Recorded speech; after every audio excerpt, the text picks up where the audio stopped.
खास मुलाकात में आज हमारे साथ हैं सवाई माधोपुर जिले की खंडार विधानसभा क्षेत्र से विधायक और राजस्थान सरकार के सामाजिक न्याय व अधिकारिता मंत्री श्री अशोक बैरवा जी। बैरवा जी, स्वागत है आपका। राजस्थान के पिछड़े और ग्रामीण इलाके से जीत करके आते हैं, जहां शिक्षा का अभाव है, जहां ग्रामीण एरिया है, बैकवर्ड के लोग रहते हैं। आप 3 बार एक ही विधानसभा क्षेत्र से जीत के आए हैं। जाहिर है लोग आपको पसंद करते हैं, आपके काम को पसंद करते हैं। पहले आपको राजस्थान सरकार में राज्य मंत्री के रूप में काम करने का अवसर मिला। आप एकमात्र ऐसे राज्य मंत्री थे जिनको कैबिनेट मंत्री के रूप में प्रमोट किया गया। तो आप इस बड़ी सफलता का श्रेय किसको देते हैं? देखिए, खंडार विधानसभा क्षेत्र से मैं 3 बार विधायक बना हूँ। खंडार विधानसभा क्षेत्र का अब वो बात नहीं है। अब विकास की मुख्य धारा में आगे बढ़ रहा है, शिक्षा की दृष्टि में भी आगे बढ़ रहा है। रही बात मेरी सफलता की और मेरे तरक्की की, वो सारा जो सम्मान मुझे मिला है मेरे कार्यकर्ता है, मेरी जनता का आशीर्वाद है, मेरे परिवारजनों का आशीर्वाद है, मेरे आला नेताओं का आशीर्वाद है। और मैं मेहनत को भी इसमें महत्वपूर्ण मानता हूँ कि मैंने कड़ी मेहनत से, लगन से, निष्ठा से अपने कार्य को निरंतर करने का संकल्प लिया और मैं आज भी अपने कार्य को, कर्म को पूजा की तरह निभाता हूँ। आपके एससी के कार्यकर्ता, विधायक इस बात की शिकायत कर रहे हैं कि उनकी उपेक्षा हो रही है।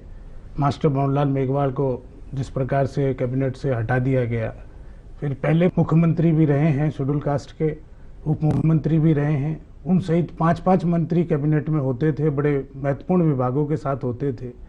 तो कहीं ना कहीं कोई उपेक्षित महसूस कर रहे हैं लोग, शेड्यूल कास्ट के लोग? नहीं, हमारी सरकार में सबको बराबर से सम्मान दिया जाता है। समानता से सबके साथ में मिलकर हम काम करते हैं, एक टीम भावना से हम काम करते हैं।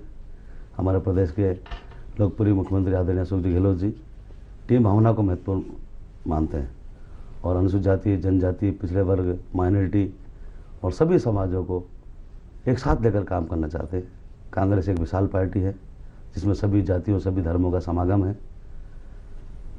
अनुसूचित जाति की उपेक्षा का कारण मुझे नज़र नहीं आता। हम सब लोगों को काम करने का अच्छा मौका मिला है। सामाजिक न्याय अधिकारिता विभाग अपने आप में बहुत महत्वपूर्ण विभाग है और निश्चित तौर पर इस विभाग के जरिए मुख्यमंत्री जी ने जो मुझ पर आशा रखी है कि हमारे अनुसूचित जाति, जनजाति और पिछड़े वर्ग के कल्याण के लिए मैं काम करूं, इस विभाग के माध्यम से मैं आपको ये बता देना चाहता हूं कि इसमें सैकड़ों कल्याणकारी योजनाएं हैं जिससे हमारे वर्गों का भला हो सकता है और हमारे वर्गों को विकास की मुख्यधारा में हम आगे लेकर सकते हैं। इसके अलावा शैक्षणिक दृष्टि से आप देखेंगे तो हमारे बच्चों को, छात्रों को उच्चतर अध्ययन तक के लिए छात्रवृत्ति योजना हमने इसके माध्यम से दी है और आगे भी अन्य योजनाओं को हमने लागू किया है। और इस माध्यम से हम ये कहना चाहते हैं कि ये बहुत महत्वपूर्ण विभाग है।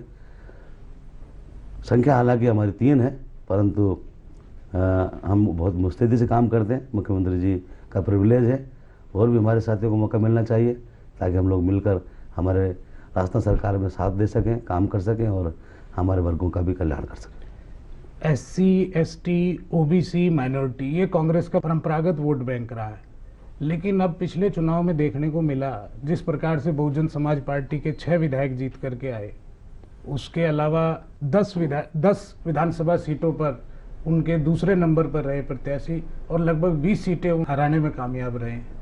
तो क्या आपको नहीं लगता कि शेड्यूल कास्ट का, अनुसूचित जाति का कांग्रेस से मोहभंग हो रहा है, या क्या रणनीति रहेगी अब आगे विधानसभा चुनाव में? शेड्यूल कास्ट वोट को जोड़े रखने की कांग्रेस के सामने एक बड़ी चुनौती होगी, और क्या रणनीति सरकार और संगठन के स्तर पर बनाई जा रही है? देखिए, अनुसूचित जाति वर्ग का हमेशा कांग्रेस से जुड़ाव रहा है।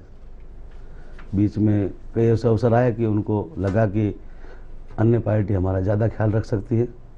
उनका बीच में मोह बसपा से हुआ है और ये कोई अतिशयोक्ति नहीं। 6 सीटें हमारी विधायकों ने बसपा से जीती और 10 सीटों पे सेकंड रनर रहे हैं और जीतने के बाद हमारे 6 विधायक हमारे पार्टी में हमारे साथ काम कर रहे हैं, हमसे जुड़कर कांग्रेस पार्टी का साथ दे रहे हैं।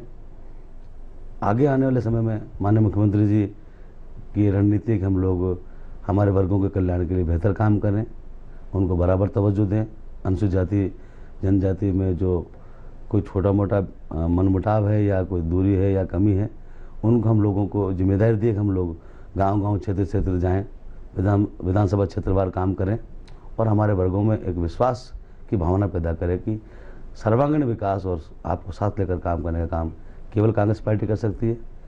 मुख्यमंत्री जी के निर्देश हैं, हमारे संगठन के प्रदेश अध्यक्ष माननीय चंद्रभान जी के भी यही प्रयास है और निरंतर उनके भी राजनीतिक सम्मेलन जिलों में हो रहे हैं और हम लोग मिलकर यही रणनीति अपना रहे हैं कि हमारे अनुसूचित जाति वर्ग में जो पिछले चुनाव में जो दूरी देखने को मिली थी उसको हम पाटेंगे और हम वापस उनको मुख्यधारा में हमारे साथ लेकर कांग्रेस को मजबूत बनाने का काम करेंगे।